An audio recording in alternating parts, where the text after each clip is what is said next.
l'année. Le Congo est régulièrement attaqué par le Rwanda, soit directement dans le passé par le Rwanda ou via des groupes armés que le Rwanda finance. Mais qui finance le Rwanda? Comment un petit pays comme le Rwanda peut affronter un géant comme la RDC sans avoir des alliés obscurs derrière eux?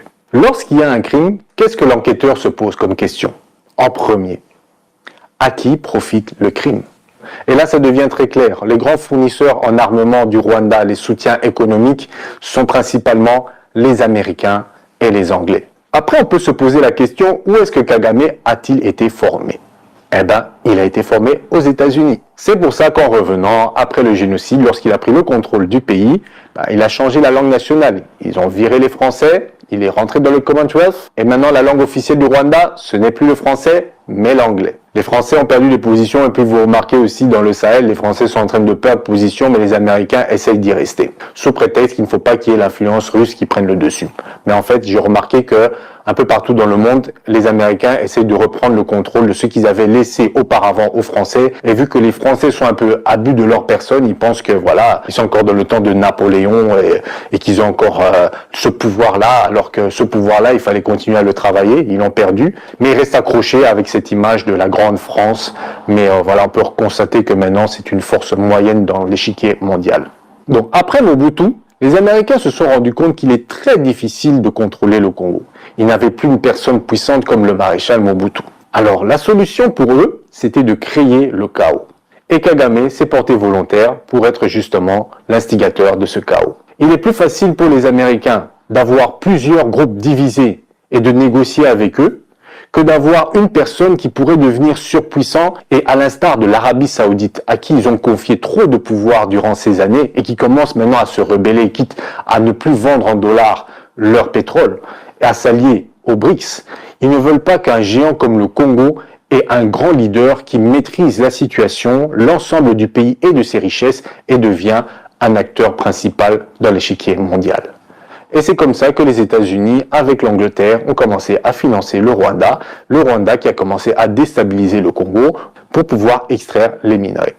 Dans l'histoire du Congo, on peut noter que les Américains n'ont jamais été des alliés fiables. Vous pouvez remarquer que lorsqu'on parle de la mort de Lumumba, le nom de la CIA ressort principalement. Les Belges ont contacté la CIA pour avoir l'autorisation d'éliminer Patrice Lumumba et ils passent par le général Mobutu justement pour arriver à leur fin. Avec le temps, est-ce que les choses ont changé? Non, parce que maintenant ils passent par Kagame pour créer le désordre en RDC afin de pouvoir tirer les richesses. Alors beaucoup de gens se demandent pourquoi est-ce qu'ils ne feraient pas juste une alliance avec le Congo et comme ça prendre directement les richesses du Congo au Congo au lieu de passer par Kagame. Eh bien parce que ça coûte beaucoup moins cher. Déjà de 1, mais je pense que la principale raison, c'est qu'ils ne veulent pas que le Congo devienne un géant mondial. Ils ont fait l'erreur dans le passé avec l'Arabie Saoudite, avec les Émirats, en négociant 50-50 les bénéfices du pétrole. Je vous rappelle que les pays africains, souvent pour leurs minerais, c'était 10% pour l'État et puis 90% pour les entreprises.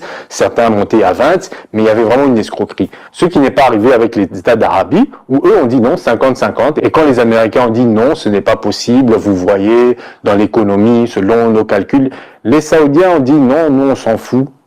Vous rentrez chez vous, vous faites le calcul et quand vous ferez un calcul auquel 50-50 c'est bénéfique pour vous, vous venez et on va voir ça. Les Américains sont revenus mais avec une condition en disant ok, mais vous devez vendre votre pétrole uniquement en dollars dans le monde entier. Les Saoudiens ont dit ok, ça va, le reste du monde sera biaisé mais nous on va en profiter. Et au fil du temps, l'Arabie Saoudite a pu avoir une économie florissante grâce à ses bénéfices de 50-50 et ils sont arrivés à un niveau où ils commencent à tenir tête aux États-Unis. Ils commencent à faire des alliances avec la Russie, avec le BRICS et là ça gêne les États-Unis parce qu'ils n'ont plus de moyens de pression étant donné que l'Arabie Saoudite est en position de force. Ils ne veulent pas que ça arrive avec le Congo. Alors pour eux, il est plus intéressant de maintenir le chaos que de faire un arrangement même si tous les partis seraient gagnants-gagnants. Vaut mieux pour eux d'être les gagnants seuls et que le Congo reste dans l'instabilité. Ils savent très bien que le Rwanda ne pourra jamais atteindre le niveau de richesse du Congo le Congo avait le contrôle de ses frontières. C'est pour ça que pour eux, il est préférable de s'allier avec le Rwanda, car pour eux, il suffit de couper le robinet pour que le Rwanda ait des problèmes. Je vous rappelle que le Rwanda, l'économie du Rwanda est majoritairement subventionnée par les aides internationales. Beaucoup de gens pensent que le Rwanda, c'est un miracle économique, que les affaires fonctionnent, mais si vous allez bien regarder, c'est parce qu'ils reçoivent énormément de subventions des pays occidentaux. Est-ce que cela vous étonne ? Lorsque vous voyez comment les États-Unis se comportent, lorsque Israël commet des crimes, c'est les États-Unis qui mettent leur veto pour les appuyer, vous comprenez leur état d'esprit. Beaucoup de gens ne comprenaient pas lorsque je parlais de la Palestine, de ce qui se passait en Israël. Il y a des Congolais qui me disent « Mais pourquoi tu ne parles pas du Congo ?» Parce que je voulais bâtir... Révolte panafricaniste. Condamnation des actions de Kagame en RDC. Demander des comptes pour les 12 millions de vies perdues.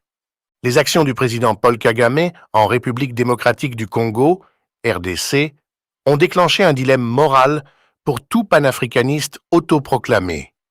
Quelles que soient les raisons avancées par Kagame, le nombre indéniable de victimes congolaises exige une condamnation de la part de l'ensemble de la communauté africaine. Le nombre de morts, qui dépasse les 12 millions, est une conséquence alarmante et tragique du conflit et soulève de profondes questions quant à l'engagement de Kagame envers les principes du panafricanisme. Le panafricanisme, dans son essence, prône l'unité, la solidarité et la collaboration entre les nations africaines afin d'élever le continent et son peuple. Les actions de Kagame en RDC semblent être une contradiction flagrante avec CES-IDEO car elles contribuent à déstabiliser la région et à infliger des souffrances incommensurables à la population congolaise.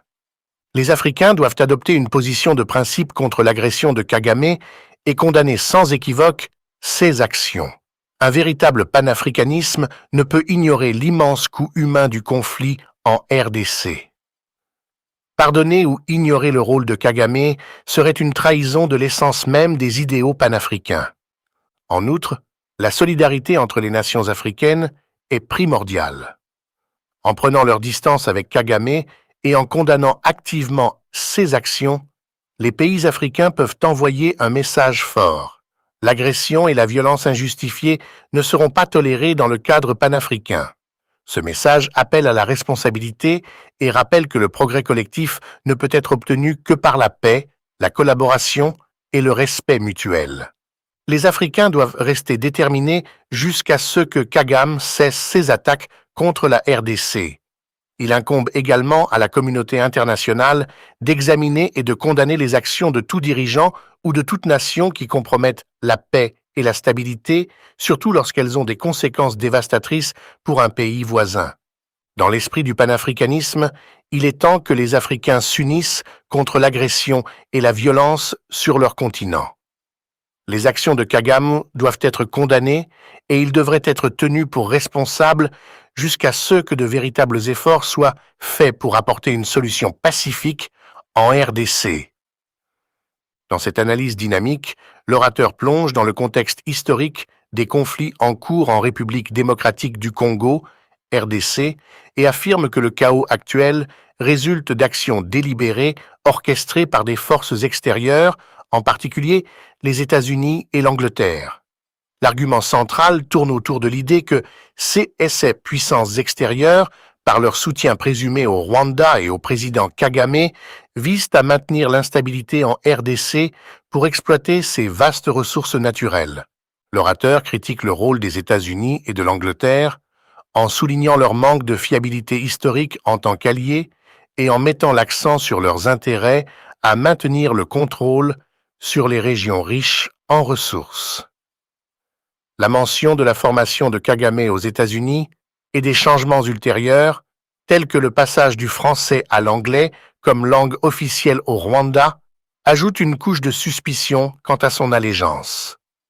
Un point essentiel de l'analyse est l'affirmation selon laquelle le chaos en RDC sert les intérêts des puissances extérieures en créant un Congo divisé et faible, ce qui facilite les négociations et l'extraction des ressources. La comparaison avec l'Arabie saoudite et l'influence du pétrodollar ajoute de la profondeur à l'argument, suggérant un modèle de manipulation des nations pour le gain économique. En outre, la critique remet en question la notion selon laquelle le succès économique du Rwanda est uniquement dû à ses politiques internes, en l'attribuant à une aide internationale substantielle. L'orateur affirme que cette aide perpétue un récit favorable au Rwanda malgré son rôle présumé dans la déstabilisation de la RDC. Quel Africain qui se considère comme panafricaniste peut pardonner à Kagame ce qu'il fait en RDC, quelles que soient les raisons qu'il a avancées? Kagame doit être condamné par les Africains et rester loin de lui jusqu'à ce qu'il cesse de s'attaquer à la RDC où il a causé plus de 12 millions de morts.